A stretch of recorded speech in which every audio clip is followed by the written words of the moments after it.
Ya, ini kita sudah kasih misalnya setiap slide kita sudah ada waktunya seperti ini misalnya ya, seperti ini. Ya. Ini sudah ada waktunya semua ini. Ya. Nah, masuklah kita pada proses perekaman. Kita masuk di slideshow. Kita masuk di slideshow. Nah, di slideshow ini ada dua. Kita mulai dari slide, kita merekam slide per slide, atau kita mulai dari awal, ya, mulai dari awal. Jadi setiap slide yang pindah bisa kita rekam. Nah biasanya kita ya terserah, tapi saya biasanya menggunakan yang prompt begini. Jadi mulai, ya kita memulai merekor. Ya di sini nanti ada dua versi.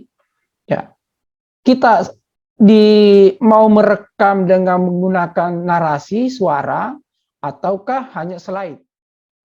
Hanya slide.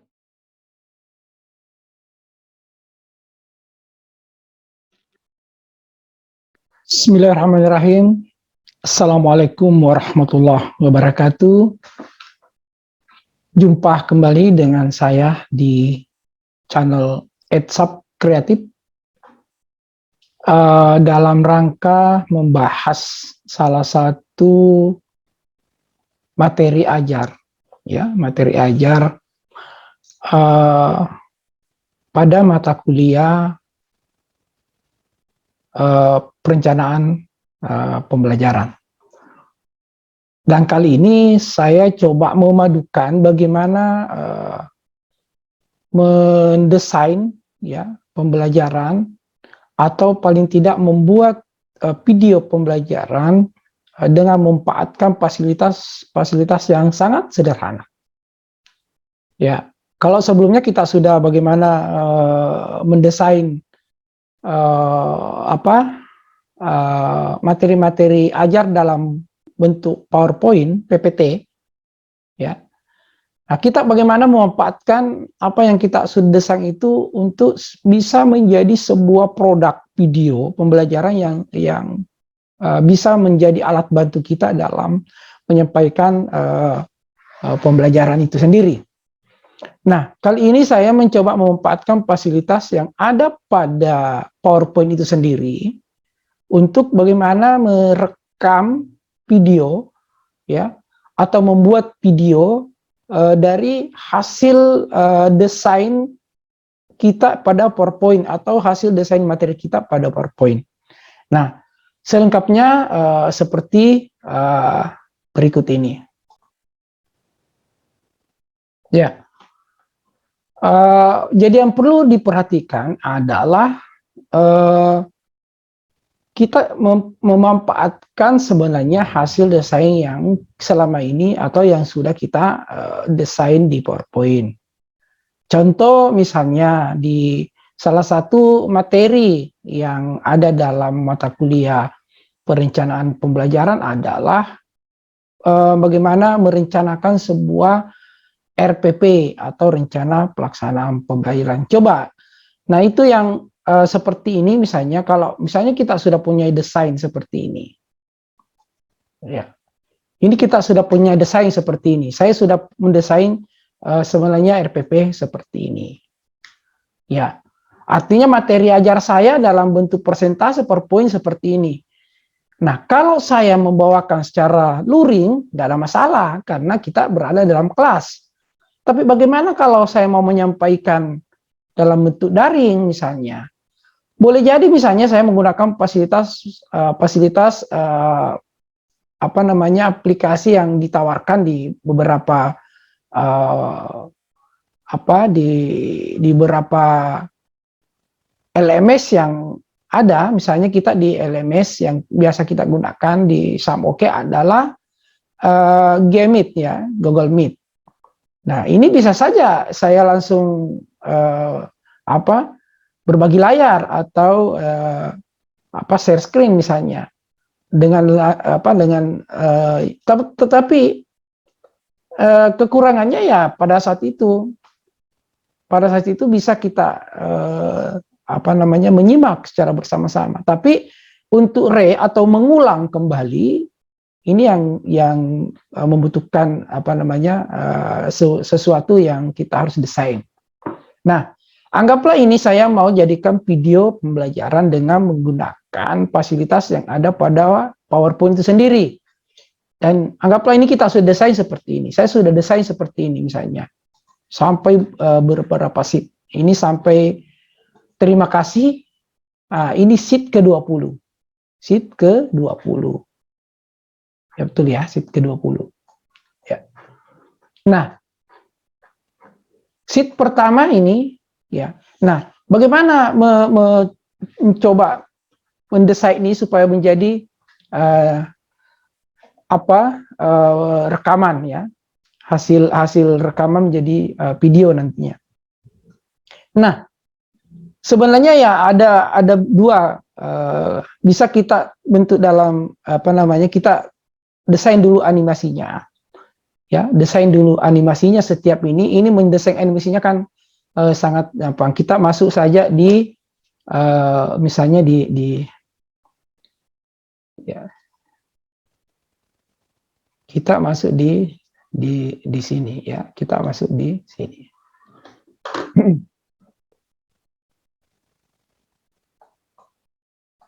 Ya, kita masuk di animasi ya, animasinya. Ini kebetulan ini animasinya ya, saya sudah pilihkan misalnya ini animasi, jadi contohnya seperti ini. Ini filenya yang saya sudah buatkan animasi. Nah, ini contoh yang sudah ada animasinya, ini ya, sudah ada animasinya.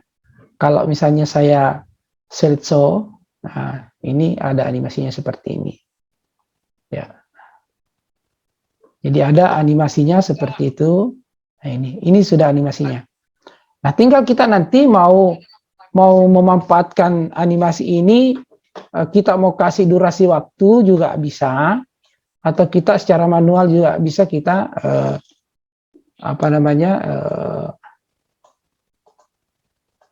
lakukan seperti itu. Jadi kita buat dulu animasinya. Nah, kita buat animasinya semuanya supaya nanti terbantu. Tapi juga pada saat kita menerangkan misalnya animasinya belum berpindah atau sheet-nya belum berpindah, atau animasinya belum berfungsi karena sheet-nya waktunya belum sampai, kita bisa secara manual mempercepat perpindahan slide itu. Bisa jadi seperti itu. Nah, kalau ini sudah kita buat semua, maka kita pada proses bagaimana merekam ini. Ya, kita anggaplah selesai kita mulai dari animasi sampai memberi waktu, ya, durasi waktu setiap slide.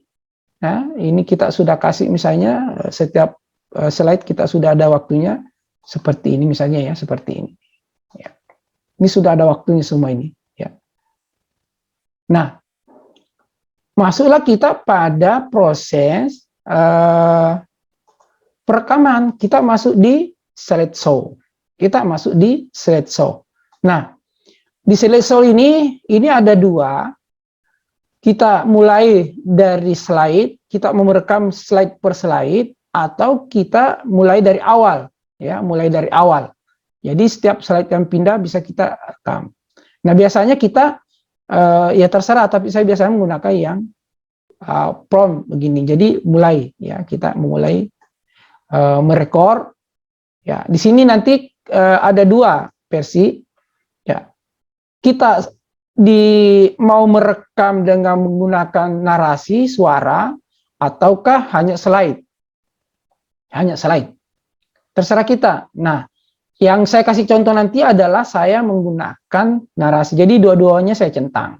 Dua-duanya saya centang. Nah, setelah itu ya baru start recording. Nah, setelah start recording ya terserah nanti kita mulai merekor semua. Jadi setelah kita slideshow, mulai merecording semua apa yang ada di layar itu terekor, ya, apa yang ada itu terekor secara otomatis, ya. Nah, apa yang karena kita centang di sini, ya, slide dan narasi ada. Nah, setelah semuanya sampai terakhir kita samping slideshow misalnya, ya, misalnya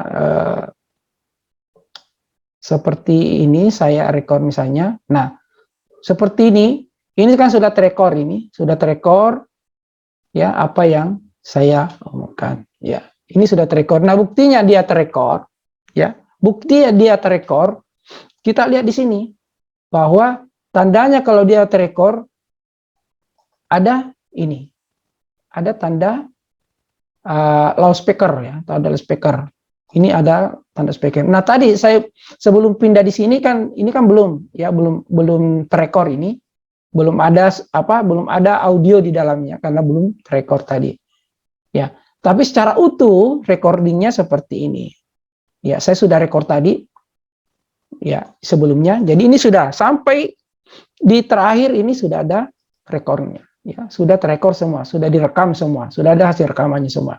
Jadi setiap slide ada 20 slide sudah ada rekamannya semua. Nah, itu kita coba. Nah, kalau misalnya ini kan bisa saja diulang. Kalau misalnya ada hal-hal yang mau diulang ya kita ulang saja per slide misalnya.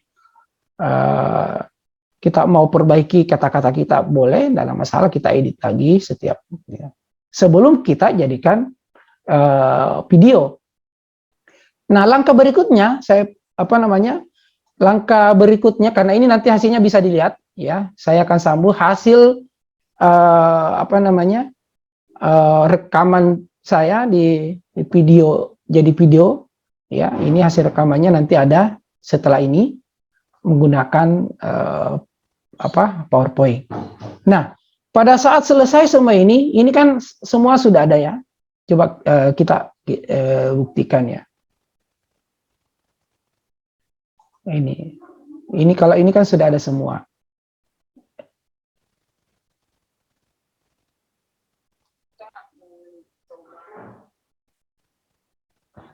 Ini ada semua ini pembelajaran pelaksanaan pembelajaran.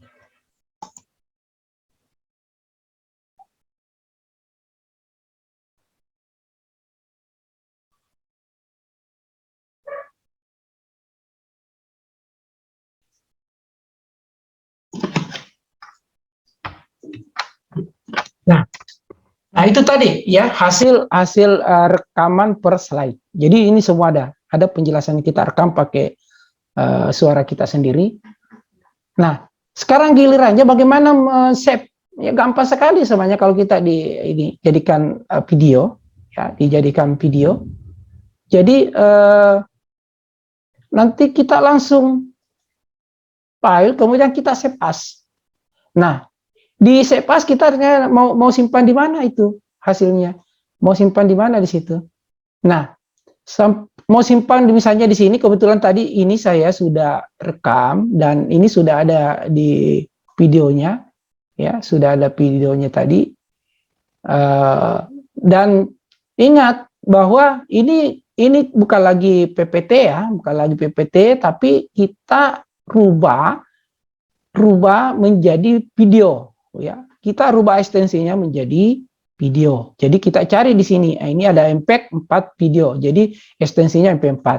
Nah, jadi nanti dia akan menjadi MP4 seperti. Nah, ini tadi saya sudah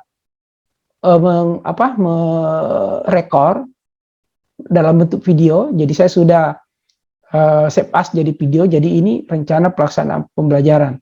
Ini 2 kali saya save as sesuai namanya, tadi saya rubah satu namanya. Nah, ini hasil rekaman. Jadi ini sudah jadi P4 ini. Nanti kita lihat hasilnya. Jadi seperti itu. Ya, jadi seperti itu. Dan sangat mudah sebenarnya kita lakukan. Nah, kita lihat hasilnya. Seperti apa? Nanti kita lihat hasilnya. Hasil rekaman kita di PowerPoint seperti apa yang saya sudah lakukan sebelumnya. Dan hasilnya bisa kita saksikan seperti berikut ini.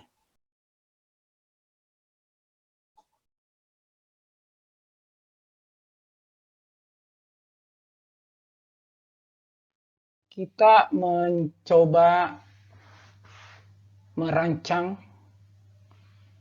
RPP atau rencana pelaksanaan pembelajaran. Nah, ini juga menjadi topik dari salah satu atau menjadi topik utama ya dari mata pelajaran. Dan kali ini format yang digunakan masih format K13 kurikulum 2013.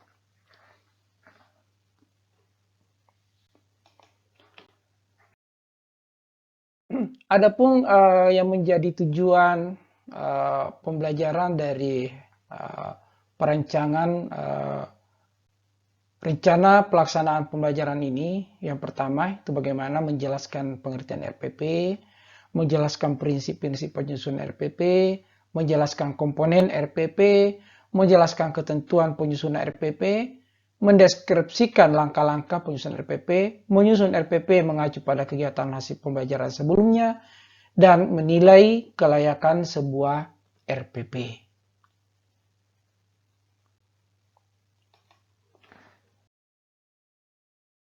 Nah, ini adalah peta konsep dari sebuah RPP. Ya, ini peta konsepnya sampai mulai tadi ya pengertian sampai menilai kelayakan RPP. Ini kalau dipetakan ya. Ini peta konsepnya.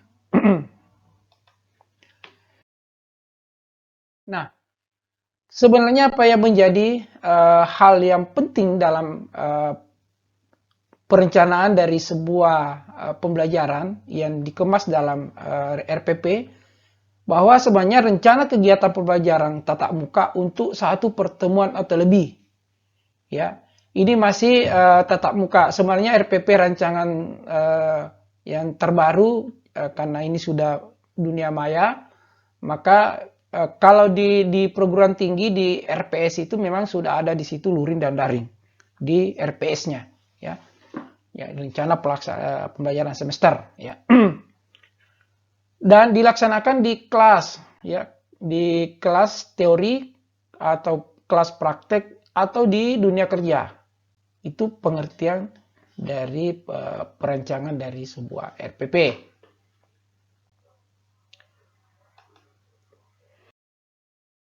Nah, yang menjadi prinsip-prinsip penyusunan RPP yaitu bagaimana menerapkan prinsip-prinsip pedagogis ya secara tertulis.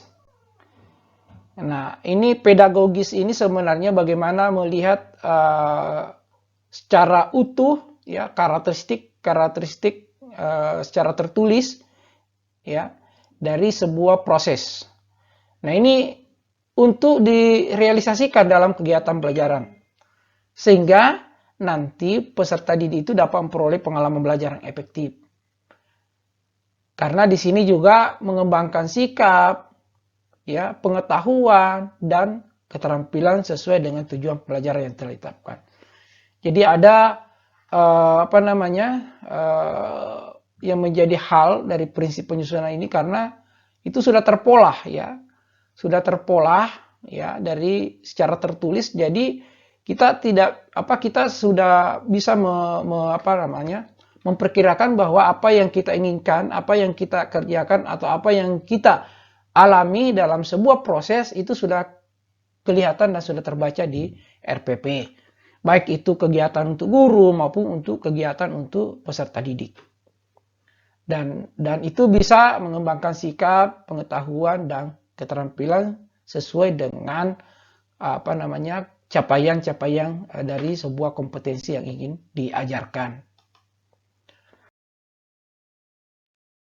Kemudian prinsip lainnya di samping yang tadi yaitu memperhatikan perbedaan individual peserta didik. Nah, jadi dari pedagogik yang muncul tadi itu kita bisa melihat secara individu karakteristik peserta didik. Kemudian bagaimana mendorong partisipasi aktif peserta didik. Itu sudah bisa ya, jadi prinsip-prinsip lain. Kemudian berpusat pada peserta didik. Nah, ini yang perlu kita pahami bahwa pembelajaran itu memang harusnya berpusat pada peserta didik dan itu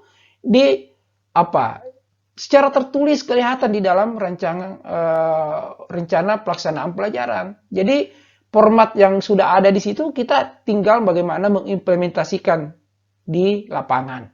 Tetapi activity itu harusnya kan ke peserta didik. Jadi seharusnya yang punya kelas itu sebenarnya peserta didik. Kita hanya bagaimana memotivasi mereka. Kemudian pemberian umpan balik dan tindak lanjut. Kemudian penekanan pada keterkaitan antara KD, materi kegiatan, pembelajaran, kemudian indeks IPK, ya, indikator pencapaian kompetensi, kemudian penilaian, dan sumber belajar dalam satu kebutuhan, ya, pengalaman belajar. Nah ini perlu, ini penekanan. Jadi konsep-konsep yang dibuat di dalam sebuah rancangan pembelajaran, ya, pelaksanaan pembelajaran, itu memang harus include semua ini. Ya, jadi materinya, kegiatan pembelajarannya apa, kemudian indikator yang ingin dicapai seperti apa, kemudian bagaimana menilai, dan apa sumber-sumber yang menjadi referensi dalam sebuah proses dalam proses pembelajaran itu. Itu harus jelas. Kemudian bagaimana mengakomodasi pembelajaran, ya, tematik terpadu, ya. Karena keterpaduan lintas mata pelajaran, kemudian lintas aspek belajar dan keragaman budaya. Ini adalah prinsip-prinsip dari penyusunan RPP. Kemudian bagaimana penerapan teknologi informasi dan komunikasi secara terintegrasi, sistematis dan efektif. Nah ini kita perlu menekankan di sini karena sekarang sudah zamannya teknologi, zamannya TI atau IT. Ini memang seperti apa yang kita lakukan sekarang. 2 tahun terakhir ini setelah masuk pandemi, ya, di dunia dilanda pandemi. Nah, penerapan TI ini ternyata sangat efektif. Nah, di sini juga peran kita sebagai guru bagaimana menyusun sebuah rencana pembelajaran yang berbasis TI sehingga mudah untuk dicerna. Kemudian pembelajaran mata pelajaran itu umum harus mendukung pencapaian kompetensi keahlian, keahlian kejuruan misalnya kalau di SMK, ya. Jadi pembelajaran itu harus mendukung pencapaian kompetensi. Jadi ketika kita sudah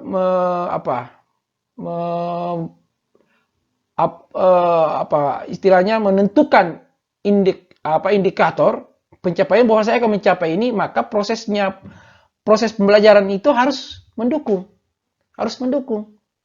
Ya. Kalau misalnya di situ indikatornya memangnya dia berada pada C2 atau C3, maka prosesnya harus mendukung itu. Ya. Ini ada urutan ini ada di taksonomi Bloom. Itu bisa kita lihat di situ dan itu disesuaikan dengan apa yang menjadi prioritas di kompetensi itu.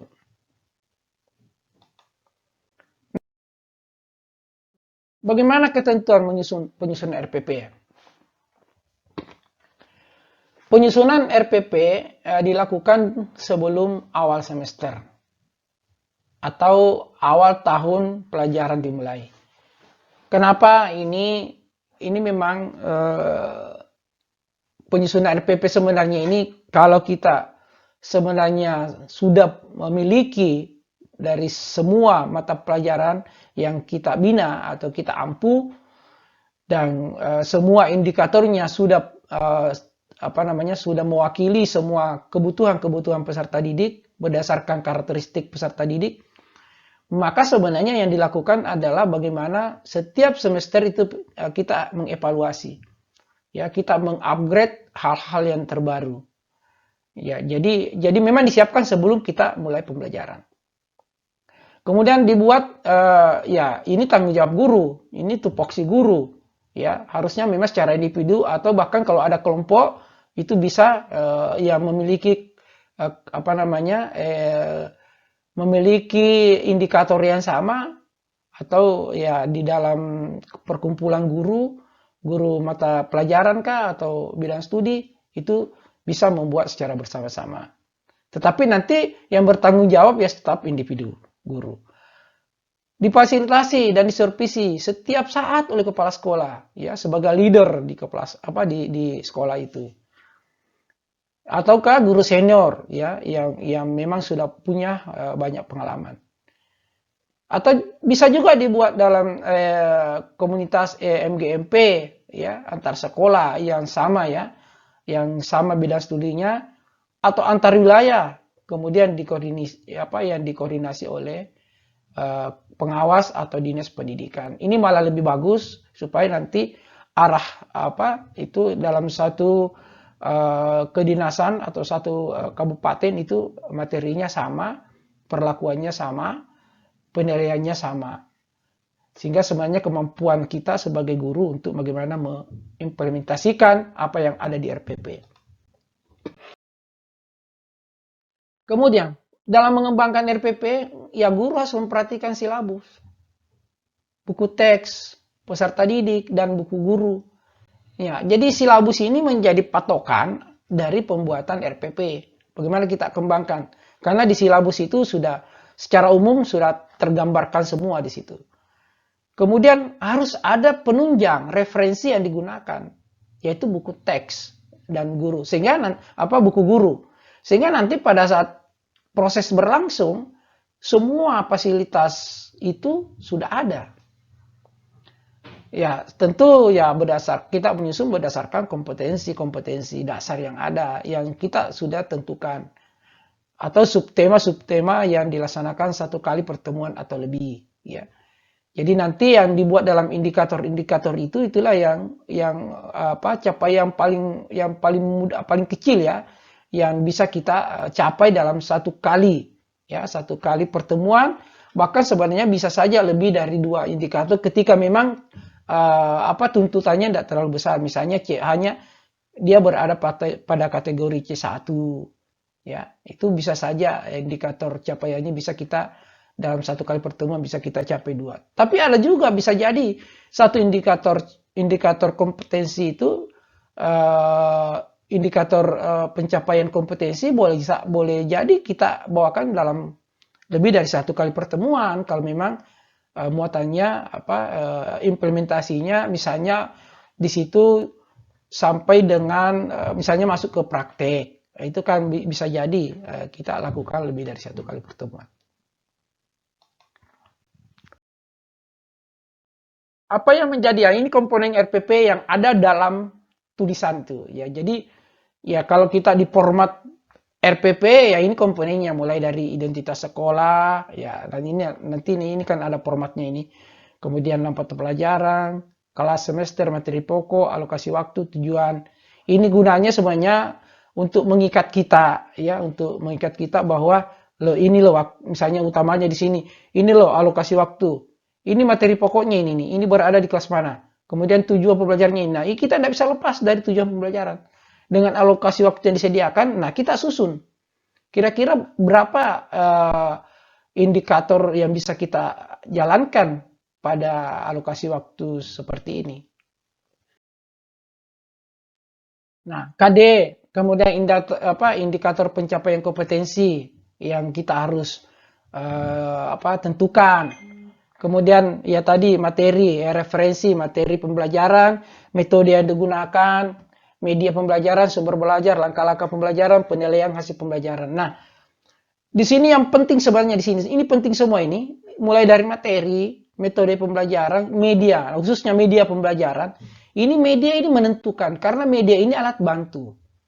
Alat bantu untuk bagaimana pencapaian dari pembelajaran itu. Bagaimana mencapai indikator itu, kompetensi itu bisa tercapai melalui media yang bagus. Ya, media itu ingat bahwa media itu adalah alat. Ya, jadi media itu adalah alat. Ya, perlu diketahui itu alat bantu. Ya, alat bantu. Jadi dia tidak menggantikan posisi kita, tetapi dia bisa membantu tugas-tugas kita dalam mempercepat resapan daripada kompetensi yang ingin dicapai. Jadi perlu di sini. Jadi penempatan metode pembelajaran media pembelajaran harus sejalan dengan metode pembelajaran ya. Kalau misalnya metode pembelajaran menggunakan misalnya metode ceramah. Kalau ceramah kan mungkin medianya seperti apa ya. Tapi kalau sudah metode pembelajarannya sudah kasus ya sudah kasus ya mungkin media pembelajarannya tentu lebih detail lagi. Begitupun ya sumbernya jelas. Ya. Nah, di sini langkah-langkah pembelajaran ya yang tentunya merupakan kegiatan-kegiatan pembelajaran baik itu untuk gurunya maupun untuk peserta didiknya. Harus jelas di sini langkah-langkahnya apa tugas siswa, peserta didik, apa tugas guru di dalam kegiatan atau di langkah-langkah pembelajaran itu. Kemudian ya penilaian hasil pembelajaran. Ini jangan pernah dilupakan penilaian ini karena setiap pertemuan berbeda sehingga harus kita selesaikan dengan menilai apa yang terjadi pada proses saat itu.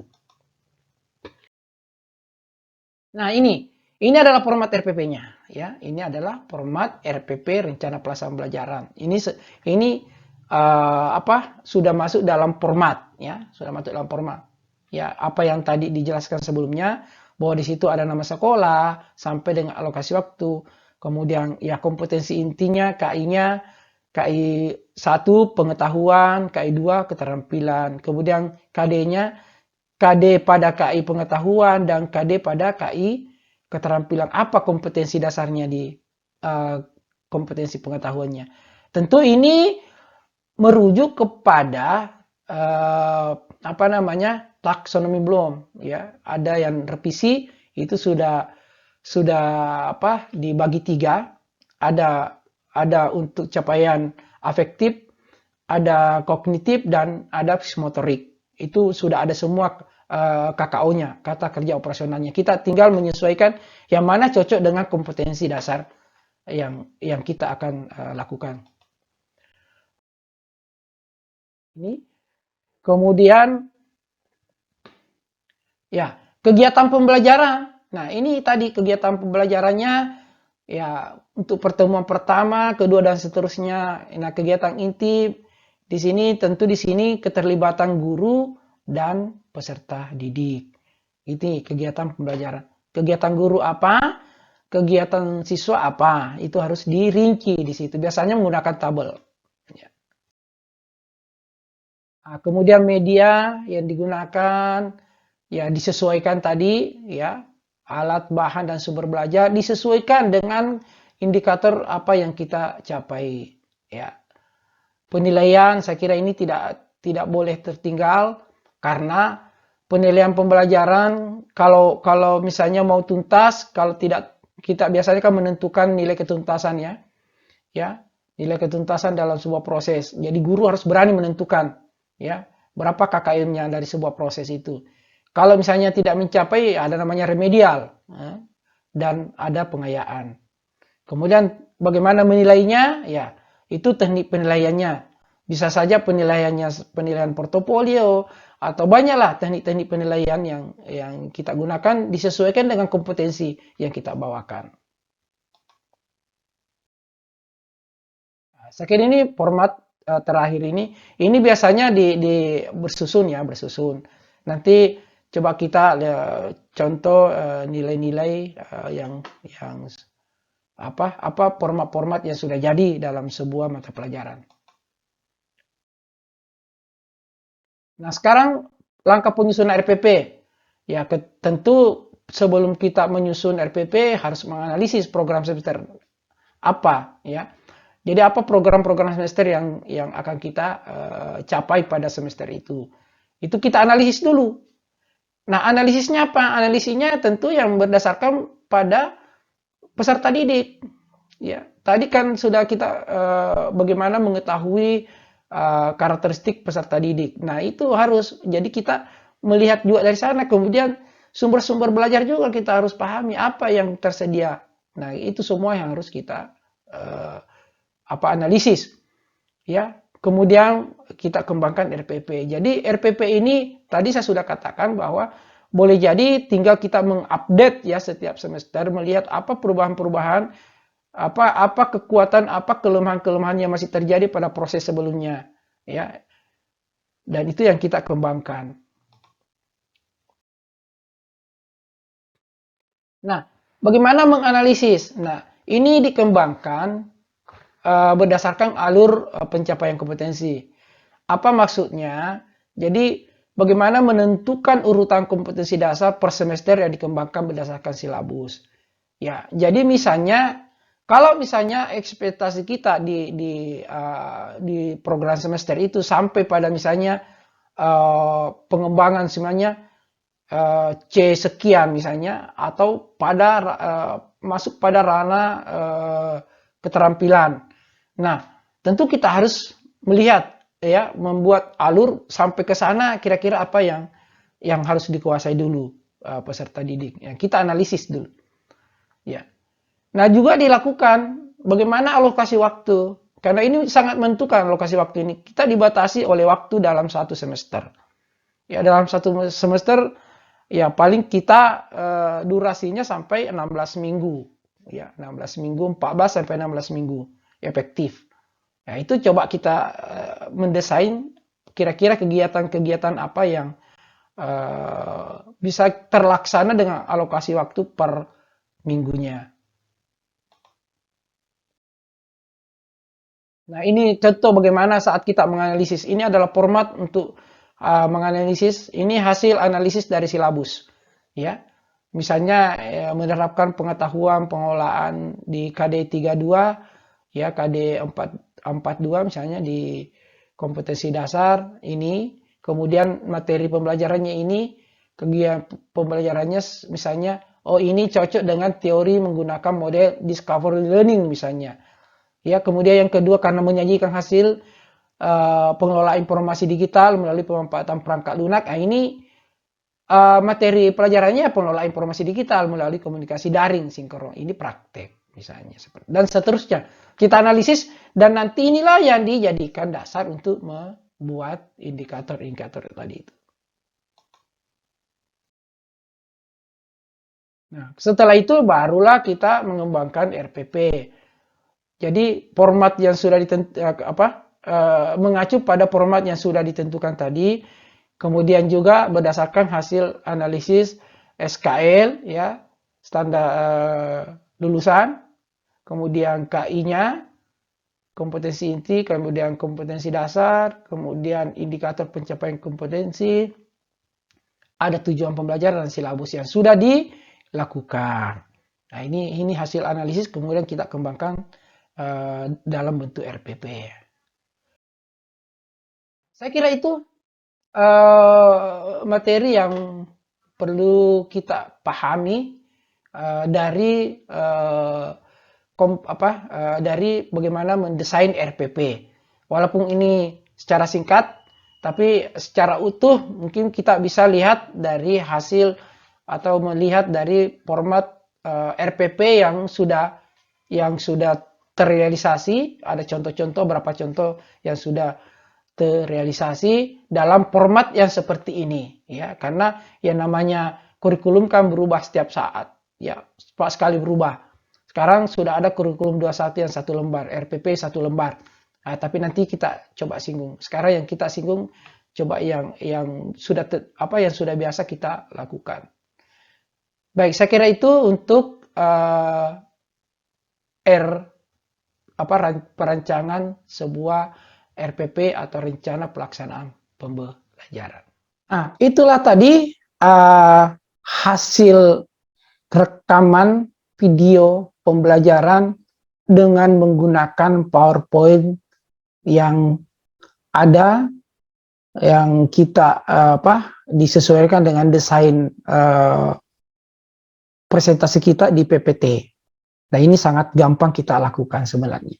Tinggal kita ada kemauan untuk membuat video pembelajaran yang sangat sederhana sebenarnya. Dan tidak memakan waktu lama karena kebanyakan kita, ini para pengajar, guru maupun dosen, itu sudah punya sebenarnya bahan presentasi, ya, dan pada umumnya menggunakan PowerPoint. Tinggal kita bagaimana merubah itu dalam bentuk video pembelajaran. Kenapa? Kalau kita bentuk dalam video pembelajaran, kita bisa men-share dalam bentuk file video. Ya, artinya secara media itu dia lebih interaktif. Jadi bisa diulang-ulang gitu. Gampang sekali untuk diulang-ulang, sehingga ada hal-hal yang peserta didik kurang paham, videonya bisa diulang-ulang. Bisa juga misalnya yang punya channel YouTube, boleh kita masukkan dalam channel YouTube supaya tersimpan dengan baik dan orang lain bisa memanfaatkan hasil rekaman kita itu atau hasil video pembelajaran kita. Dan itu bisa tidak memakan juga kuota yang banyak karena modelnya boleh kita download dulu. Jadi nanti kita online, kita download, kemudian nanti filenya sudah bisa offline. Ya, kita bisa buka secara offline. Jadi sangat-sangat mudah kalau kita alihkan dalam bentuk video pembelajaran. Ya beda kalau dalam bentuk teks, misalnya kita kasih file PPT, itu kan dalam bentuk teks, itu agak susah. Jadi butuh waktu dan saya kira daya serap seseorang ketika mendengar dan melihat itu jauh lebih besar daripada hanya melihat saja dan membaca. Saya kira itu intinya. Terima kasih atas perhatian semuanya dalam mengikuti video pembelajaran ini. Ini adalah kombinasi antara video pembelajaran dan tutorial membuat video pembelajaran dan materi videonya sendiri dalam bentuk RPP-nya. Saya kira itu, dan saya akhiri dengan mengucapkan wassalamualaikum warahmatullahi wabarakatuh. Tetap semangat.